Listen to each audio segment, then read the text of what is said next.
Ask yourself, what makes the medieval so compelling to modern fantasy writers? It's no secret. Fantasy is heavily inspired by medieval Europe. Whether we are discussing the Thor movies or Shakespeare's tragedy Macbeth, the fantasy genre, from the early modern period to the present, is drawn from the medieval. But what makes the Middle Ages so fascinating? In this video, we'll discuss why fantasy draws on the medieval and whether or not that is a positive thing. I'll also address some criticisms people have of the medieval-inspired fantasy. As with all of my videos, I'll include the books and films I reference below in the description. Let's begin. Part 1. What is the medieval? I'll define the medieval as beginning at the fall of the Roman Empire and ending around the fall of Constantinople in 1453. As we can gather, the Middle Ages covered around 1,000 years of human history. During that time, wars were waged, countries were discovered and formed, schisms broke through the church, plagues destroyed, buildings were built, and stories were written. The Middle Ages can't be understood by a single sentence, as none would do them justice. It was a time of theology and philosophy, with Aquinas writing Summa Theologica, and others such as Albertus Magnus and Anselm of Canterbury defining the relationship between faith and reason. Hundreds of years before that, Boethius wrote The Consolation of Philosophy. The first university in Europe, the University of Bologna, arrived. Famous European saints, ranging from Joan of Arc, Francis of Assisi, and Catherine of Siena, made their mark onto Europe. The Middle Ages saw many languages, including Latin, Old Church, Slavonic, Middle English, and many more. In terms of the arts, the Middle Ages shine. In literature, we have Beowulf, the Norse Sagas, Arthurian romance, the tragedy of Tristan and Isolde, Geoffrey Chaucer, Marco Polo's travels, and of course, Sir Gawain and the Green Knight. Within medieval literature, we can see the diversity of thought and style. This was also reflected in visual arts and architecture. Look no further than the Reims Cathedral in France, with its Gothic style, and still remains a treasure today. Yet medieval art can't be reduced to the Gothic, with many styles and influence from the Roman Empire to Islam to the various monasteries of Rome. My point that I'll make several times in the video is that the medieval can't be reduced to a single aesthetic. When studying the Middle Ages, we should appreciate the versatility of the time period and understand that no two people were necessarily alike. Now that I've outlined some basic traits of the medieval, let's define what medieval fantasy is. It goes without saying that not all fantasy is medieval. For example, Jonathan Strange and Mr. Norrell by Susanna Clarke is set during the early 19th century. However, just because a work of fantasy does not have a medieval setting doesn't mean it doesn't owe anything to the Middle Ages. In Jonathan Strange and Mr. Norrell, the novel is clearly inspired by authors such as Charles Dickens, John Keats, and Jane Austen. Yet the story still has medieval elements. For example, the mythology of the fairies alludes back to children's literature and fairy tales from the Middle Ages. Not only that, but throughout the use of footnotes, Susanna Clarke discusses medieval history, particularly of the Raven King, who bears strong similarities with Robin Hood, a folklore hero from medieval English history. This is important, as although not all fantasy is medieval, there is not a single work of fantasy released in the last 400 years that doesn't owe something to medieval history, culture, and literature. Remember, medieval literature covers 1,000 years of writing that will influence any author regardless of intent. My point is that you can't argue that medievalism is just a single part of the fantasy genre. Instead, I believe you can't separate fantasy from the medieval. Medievalism will always be a part of the fantasy genre, as the medieval period helped shape and mold the genre we love today. Fantasy fiction is known for its large scale. At first glance, it's easy to associate epic series such as The Wheel of Time with Homer's The Odyssey and the Iliad, and you are not wrong in doing so. Literature today owes a lot to ancient Greece. Without it, there'd be no medieval. We see that when we read Geoffrey Chaucer's The Canterbury Tales. In the section titled The Knight's Tale, Chaucer does not hide the classical influences. For example, he references the classical Greek mythological character Capaneus. Yet despite the obvious parallels with ancient Greece, Chaucer's tales are fundamentally medieval, with themes of courtly love and honour. Although I'm arguing that the medieval is a shaping force behind fantasy fiction, it's certainly not the only one. Therefore, the large scale of fantasy isn't necessarily a trait of medievalism, but it sure was nurtured in the medieval times. When you read medieval literature, particularly the Icelandic sagas, it is amazing how much meaning and drama the authors managed to convey. Medieval literature, whether we're discussing Egil's Saga or Beowulf, is deeply ambitious. That's important to remember, because the medieval period encourages a large scope. As I've said twice, the medieval period covers 1,000 years. That is surely enough time to build on the classical period and to add something unique. So, why am I mentioning the classical world in a video about medieval reception in modernity? Well, for a few reasons. One is that I want to draw parallels between our current world with the Middle Ages. Just as fantasy today dreams of a medieval past, in turn the medieval writers consider the classical era. And secondly, I'm arguing that texts can be medieval in nature, even if the setting isn't the Middle Ages. That is a point I don't see discussed often in fantasy circles, who seem to divide fantasy books into stock genres, such as urban or Victorian. Categories are certainly important for both fans and publishers. They do limit critical analysis and understanding what makes certain genres tick. My point is that works of fantasy, ranging from Star Wars movies to the Harry Potter books, are very much medieval in nature. For example, in Harry Potter, J.K. Rowling makes numerous references to medieval history. We have Nicholas Flamel, the historical alchemist from France, the term Merlin's beard, which evokes Merlin, the character in Welsh folklore. Spells use linguistics from Latin, and Hogwarts itself was founded during the medieval period. The nearby village, Hogsmeade, is reminiscent of German old towns such as Rothenburg ob der Tower and the Alsace region in France. Scotland, where the author J.K. Rowling hails from, has medieval universities such as the University of Aberdeen, St Andrews and Glasgow. It is no surprise that J.K. Rowling herself studied French at the University of Exeter, as we can see the influence of the Apocalypse tapestry, where the images of the four horsemen parallel with her own telling of the three brothers and their encounter with death. On first glance, these are just medieval aesthetics that mean little. However, what makes Harry Potter medieval isn't mere images, but having a particular meaning. Harry Potter is a series of multiple themes, yet two stick out: death and love. J.K. Rowling is particularly skilled at this. The very first chapter of Harry Potter and the Philosopher's Stone, we are greeted with the death of Harry's parents, James and Lily Potter. Yet, we learn that Harry's survival occurred because of Lily's unfailing love for her son. We are also introduced to Hagrid, who loves Harry and struggles to part from him. Death and love are linked together in Harry Potter, and that is reflected in medieval literature, particularly in variations of Tristan and Isolde. Some interpretations feature love potions, which fits in well with the Harry Potter universe, particularly the sixth book, The Half-Blood Prince.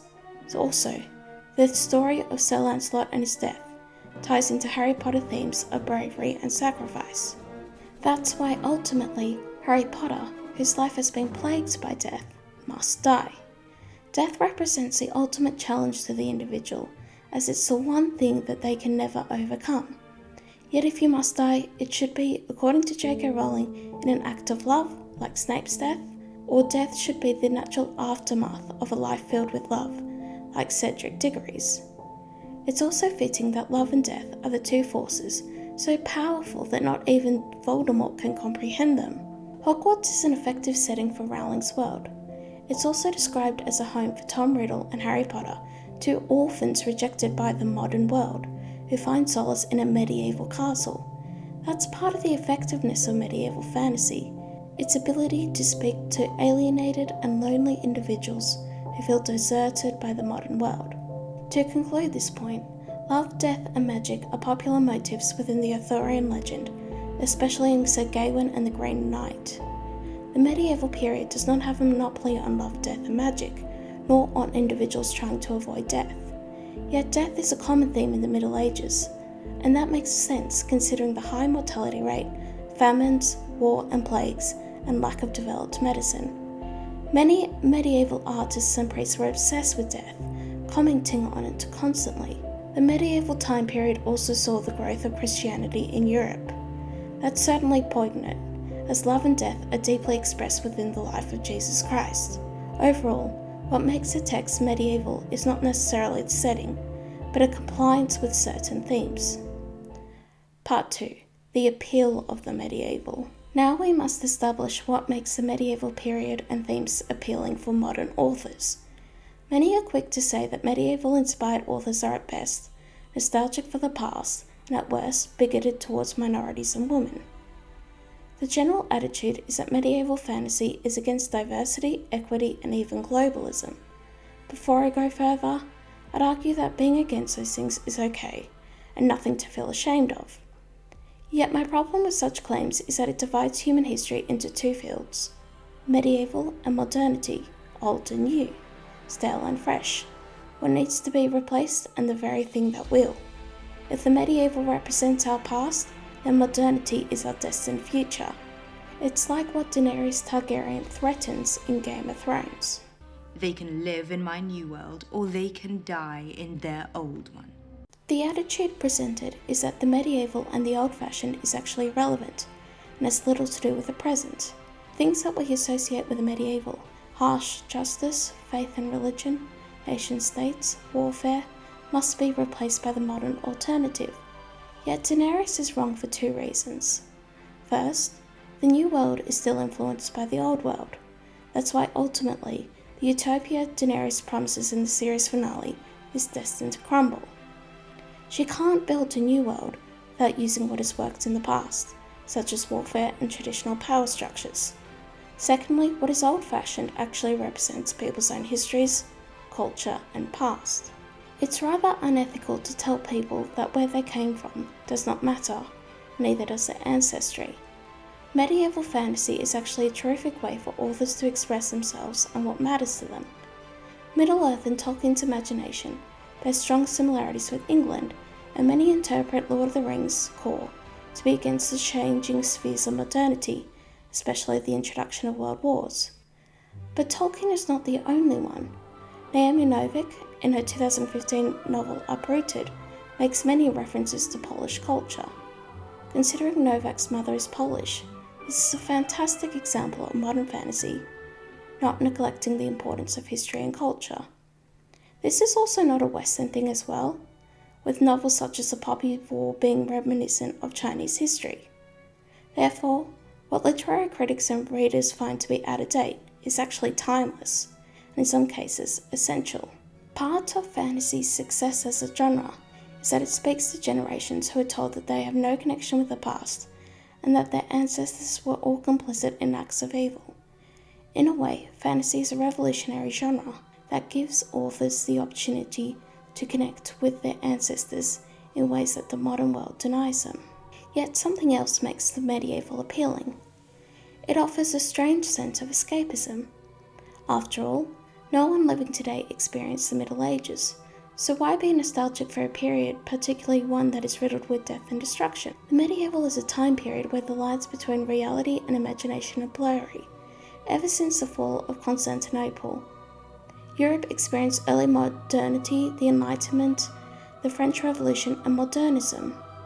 Each of these periods introduced answers to big questions.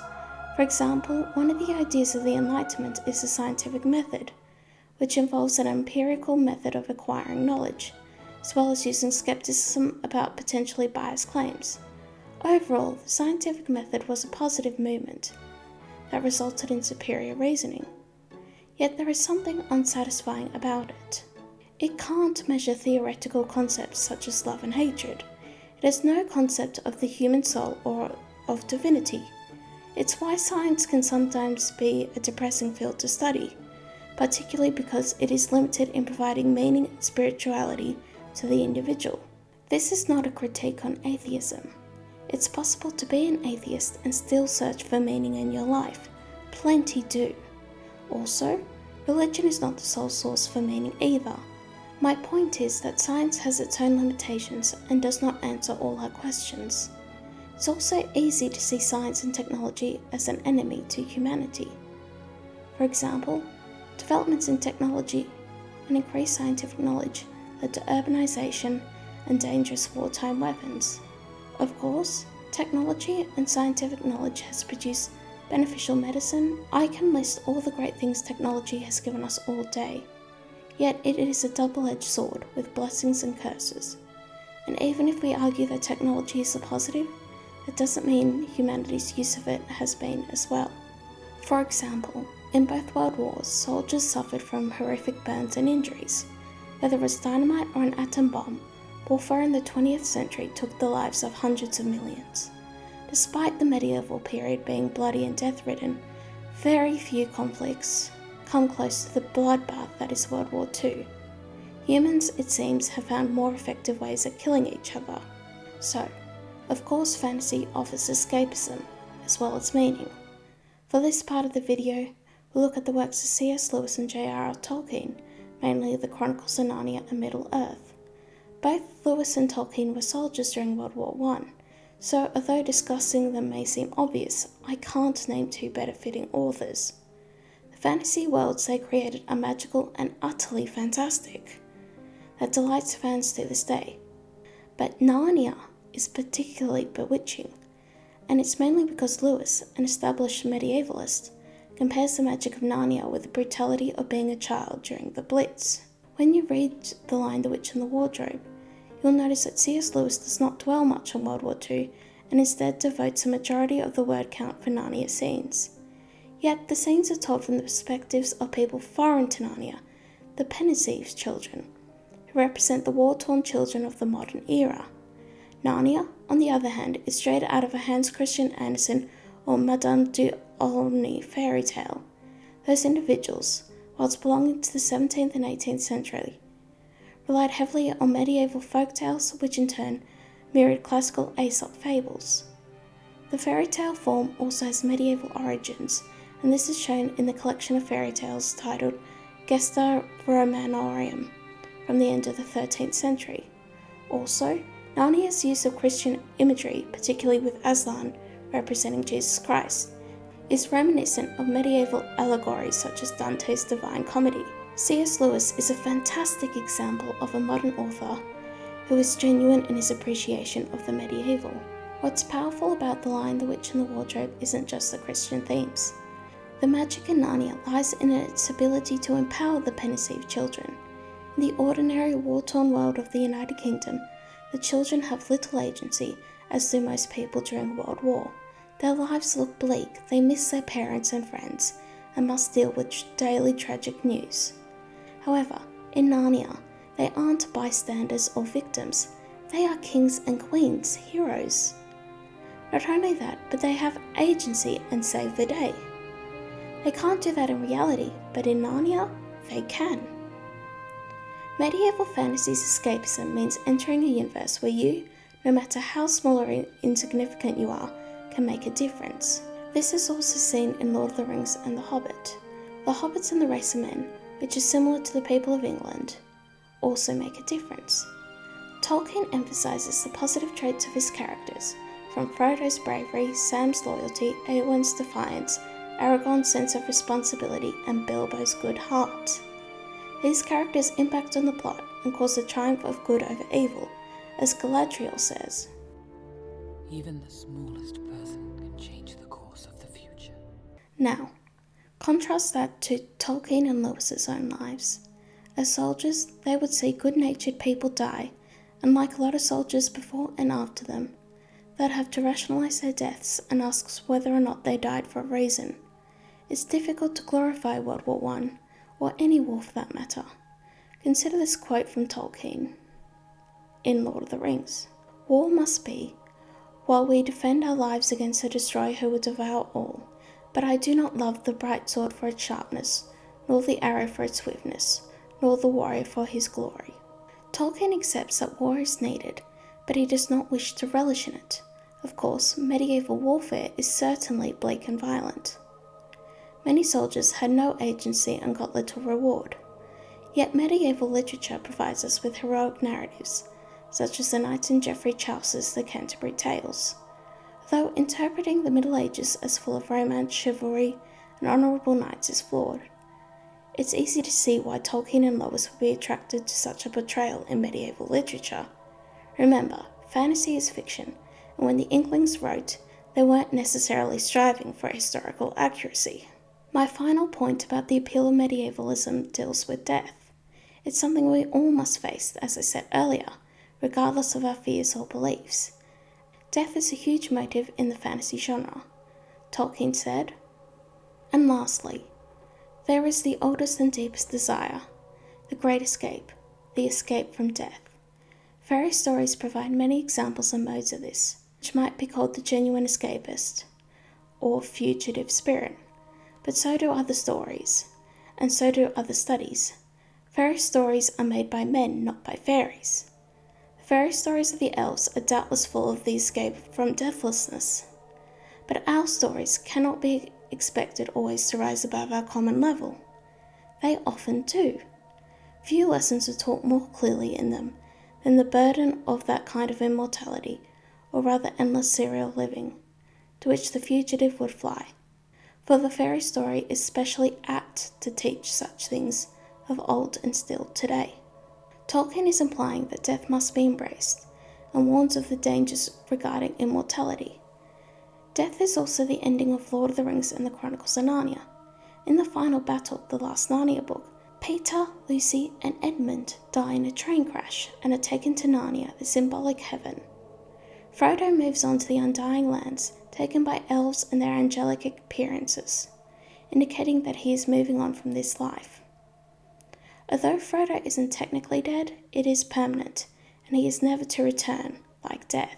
Both Frodo and the three children leave people behind, Samwise and Susan. A lot of people are frustrated with Susan's ending, finding it sexist, but the implication I got from C.S. Lewis is that it's simply not Susan's time to die. In a strange way, Susan is shown mercy and is allowed to live in the modern world. Because we know Susan is a smart, capable woman with a lot to offer, and is also kind and good-spirited, we have no problem believing that she'll make a positive impact in the real world. That's why Narnia and fantasy fiction is uplifting. It does not pretend that death isn't scary, but calls on us to accept it and to encourage us to make use of the time we have in our modern world.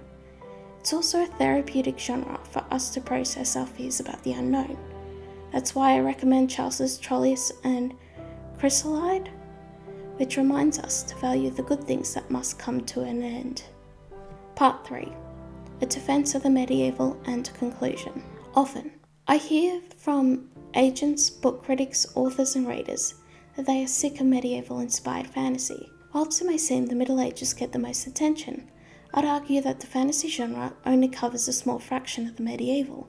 Really, fantasy hasn't even scratched the surface of what medievalism has to offer readers. I take issue with the implication that there is nothing more to learn from the Middle Ages, or that it has nothing to do with our present. For reasons I discussed in part 1, we must not separate behaviour into binaries of modern versus medieval. We can't have modernity without the medieval, and we do live in the modern world. As I've said, the Middle Ages covers up to 1,000 years of history. A fantasy author would be foolish to ignore that. Another problem people have with medieval-inspired fiction is Eurocentrism and racism. I disagree with that criticism. As I've hopefully conveyed in this video, there are many reasons why an author would choose medieval aesthetics and themes that have nothing to do with race. When I read A Song of Ice and Fire by George R.R. Martin, I don't assume the worst about him. Painting medieval fantasy authors as racist because their historical and literary interests is unfair and dishonest. Yes, a lot of medieval literature is centered on Europe. But Europe isn't a monolithic place where everyone thinks the same. In it, there are many different cultures and histories.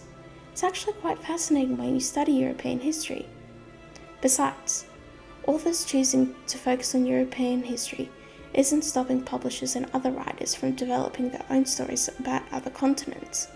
My point being, it's unfair to put the burden on medieval fantasy authors and expect them to betray their own interests and styles in the name of a socially progressive agenda that doesn't make for good art. To conclude this video, the medieval and fantasy are fundamentally linked. It isn't just the fantastic dragons, the costumes, the battles, or the aesthetics that explain the success of medieval fantasy. What makes medieval fantasy truly spectacular is its ability to provide nuanced commentary on love and death, and by giving us fantastic worlds that conjure our imagination. Medieval fantasy encourages us to accept our limitations, but to also appreciate our capabilities in making a difference. It teaches us to not ignore history, but to be keen students of it. We must stop acting like we have nothing to do with the medieval. It shaped the world we live in, and as a great medievalist Umberto Eco argued, it's a time period that we lean on when the contemporary deserts us. That's why the medieval is crucial in fantasy. Thank you.